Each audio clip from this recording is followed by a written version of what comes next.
All right, Viper's videos back out in the barn. It's the middle of March 2021, and here in Minnesota we have kind of a cold, blustery 40-degree day, and so not really ideal for shooting outside. But this is Quick and Sick number 8, and it is a quick look at my new Ataman AP16 compact 22 PCP air pistol.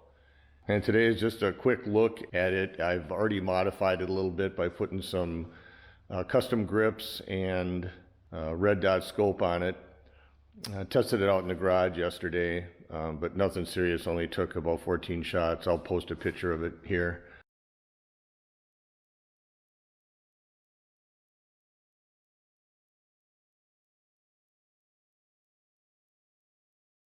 But I got this particular pistol for a very distinct reason. You know, last year, 2020, was horrible with all the biohazard this and virus that and all these other toxic things that were going on. Of course, they're still around, and I ended up getting some eggs that were toxic, and they ended up being like some kind of biohazard things, and they took off. And I was told that this particular PCP pistol with biohazard type grips and other such things would be just the ticket for getting rid of them. So this is how it came. Comes with a cool manual, a couple of fill probes. One's a quick disconnect, the other one would take the 1/8 threads for another quick disconnect setup. Usually get that at Pyramid Air somewhere. And I ended up ordering an extra magazine. We'll get to that. And, oh my goodness, there it is. Look at that, it's a nice looking pistol. Nice looking air pistol, wow. And as I said, I got the customized grips already. These I ordered a long time ago for a 10mm firearm that I no longer have, but I didn't want to get rid of the grips. And now with all the biohazard eggs and other things going on, you have to have a special weapon to take care of it, and this is going to be the one. So we're going to take a quick look at it today, test it out, try shooting it a little bit, and see where it's at. So let me get straightened around here. All right, now that I got the area cleaned up, now I can just take a quick look at the gun. As I was saying, it's a Ataman AP16 22 caliber PCP. A cool gauge in the front there. Not sure how I can do in the light. It's really dim out here in the barn. I need some better lighting. But so as I was saying, I ended up upgrading it with some very old biohazard grips. I've probably had these for very close to 20 years. And aside from the fact that I need these to hunt the toxic biohazard eggs, the reality is that the nice grips that came on it, here's a picture of how it came factory stock. It came with really beautiful wood grips, but they were really, really thin. And these are actually quite a bit thicker, and it fills out my hand a lot better. So I actually like it's kind of a, almost like a light sandpapery dry grip, and they're pretty thick, so I like it. The iron sights, open sights that come on it. The rear sight is adjustable for windage. The front sight has a couple of like grub screws in it, and I understand it runs on a pin here, so you can kind of take the front pin up, and then it goes up, go down, and then the back up, and then it goes down. I played with that a little bit. I didn't have a lot of success, and I'm not a big fan of this particular sight anyway, so I went with the Bushnell TRS-25, and that's another thing I've had forever. That's been on so many different guns I can't even begin to tell you, but it's really a good sight. I like it. 3M08 dot, and it really helps. So I did try it yesterday, and I used what I actually have one of these magazines preloaded with, and yes, I bought an extra magazine. It only comes with one, and these are RWS Hobby 11.9 wad cutters. And then this here, these are these Polymag 22 shorts. Supposedly they work better in some guns with magazines. When I loaded it appropriately, like with the skirt fully seated, then they were interfering with the back of the breech, I guess you'd call that. So what I'm doing is I'm kind of having them just sit out a little bit. They may not work, but that is not the gun's fault. That is my fault, the pellet's fault, whatever. We'll give it a try, because that's what I understand I have to try to use for hunting those toxic eggs. So without any further ado, let's get to shooting this. Okay, I'm back, and it is time now to do some test shooting. I'm at 30 feet, 10 yards. And I am going to start with the RWS Hobby 11.9 that I tried shooting yesterday. Hopefully everything will be going well. So you pull back on the charging handle lever, insert the magazine. I just kind of turn it till it kind of drops into its little detents. And close it. At that point now you can put the safety on. It's just a cross bolt just above the grip. Turn my sight on so I can see what I'm doing. Okay, give it a try. And of course I got a camera set up down there, and I always hope I don't hit it. So I'll try for the top left target. Okay, this trigger is like really super light. Let's see if I can get a little bit better.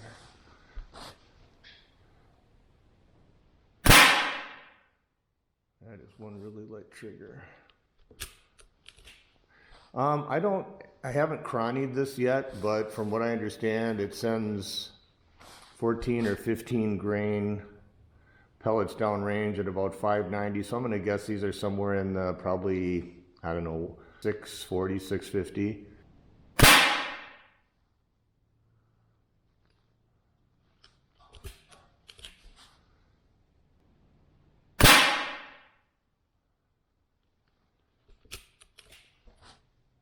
And it's loud.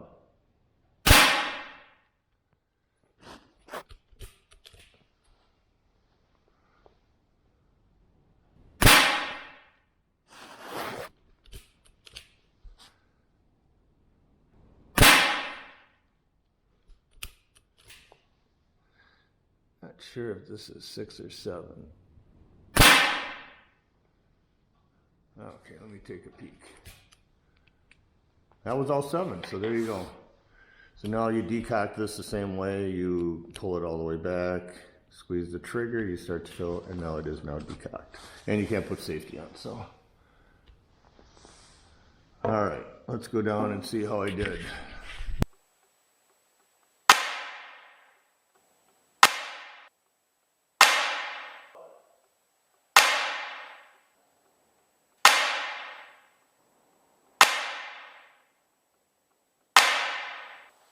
Wow, I'll have to replay this video, but is that all 7 in that hole? Okay, that's pretty good. Red dot's off a little bit, but I can live with that. All right, let me try the Predator Polymag 22 shorts and see what happens. All right, well that was exciting. Like I said, I have to play back that video, but unless I shot all over the place and like off the target, looks like I put all of the shots in one hole. Now it's bench rested, but still that's pretty good. So now what I'm going to do is try these Predator Polymags 15.89. Well, I'll give it a try. Like I said, this is where they kind of, if you put them in properly, they stick out, but I'm having them kind of set back. So this is, I don't recommend doing this. This is just me giving it a try. So if it fails, don't blame the gun, don't blame the Polymags. It's all on me. But I'm thinking it might actually work, but we'll give it a try. So like I said, this is a quick and sick. This is, don't do as I do, just watch and enjoy or don't. So I'll try for the bottom target now and see what happens. Okay, safety.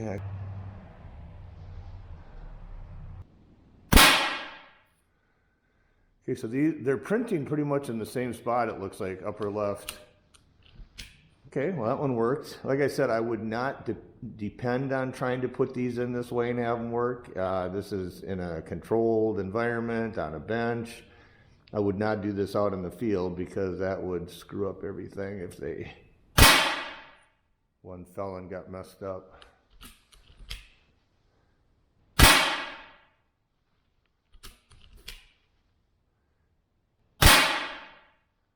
Once again, I'm not counting, so I should try to learn to count.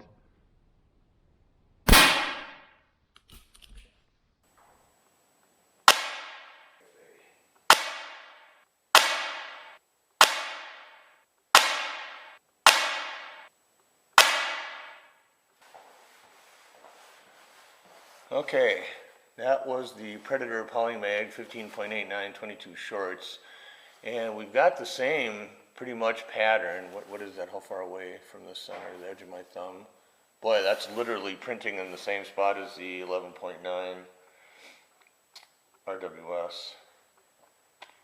So maybe I'll try to make a little adjustment with the scope and then give these a shot. Make sure I got enough air. Okay, I'm back, and I took a little break and adjusted the scope, so we'll see how we're set. All right, we're still using the, I'm down to 150 bar, by the way. I don't know if you can see that, down to 150 bar. And so I should, how many have I shot? I've shot 7, 14. How many shots did I take? 1, 2, 3, 4. So 18. So I understand this is good for around 20 to 21 shots. So we'll see. This will be, if I do 18 and 7, that's gonna be 25. So I'm not sure if I'll be able to do that, but I'll give it a shot. See what happens. It should be start to drop off after a little bit. So let us see. I'm in line with the targets. So I turn the red dot on. It usually helps to have a sight or target. Safety off. Yeah. Okay, something's up. Oh. Oh, it looks like you can push the safety too far. Wonder what that's. That was weird. It's like I had pushed it too far. Well, that's something to be aware of too, I guess. I'll have to look into that. Looks like it could be a bullseye or dang close.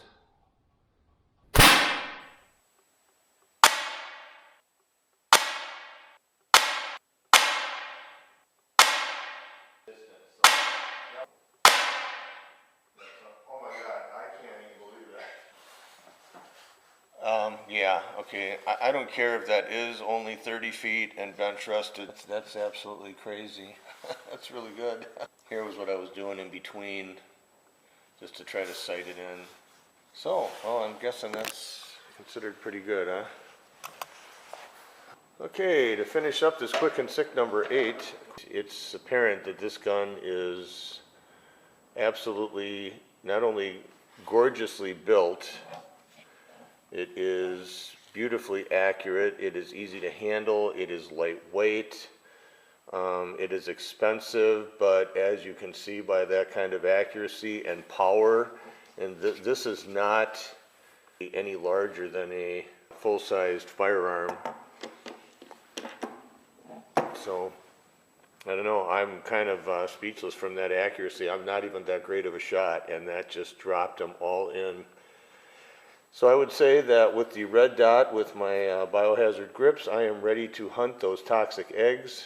They escaped from me last time, but that'll be quick and sick number 9. So hopefully you've enjoyed seeing the Ataman AP16 shooting not only the RWS 11.9 hobby pellets, wad cutters zipping out of there well over 600, and these Polymag 15.89s. And like I said, I don't recommend you get those, but just a 15.89 still should be a pretty nice sized pellet for this. So I'm very happy with it. The little bit I've gotten a chance to shoot it, it's accurate, reliable, it's dependable. So far it works, and it's good looking. So save your pennies, have fun. We'll see you later.